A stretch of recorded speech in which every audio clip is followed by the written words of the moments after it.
the flawed logic behind walk-in centers.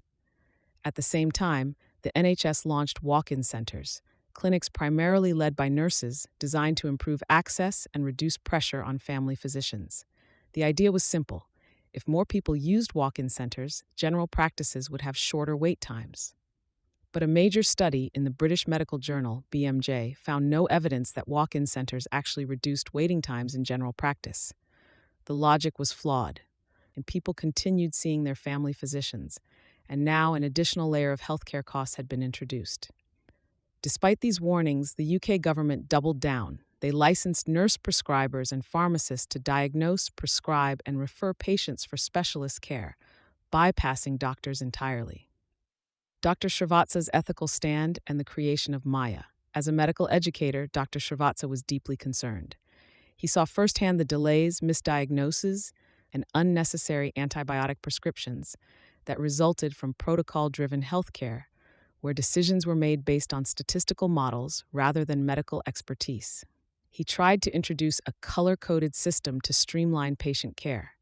His plan was simple: red symptoms, see a doctor immediately. Green symptoms, consult a nurse. This system would have improved efficiency and protected patients from delays and misdiagnosis. But the nurses refused, claiming they were independent nurse prescribers and would follow their own guidelines. The system was never implemented. At this point, Dr. Srivatsa realized he needed a new approach, one that could bypass bureaucracy and truly put patients first. And so, the idea for Maya, medical advice you access, was born. The battle against negligence and the NHS cover-up. When Dr. Srivatsa raised concerns about patient safety, he was ignored, silenced, and victimized.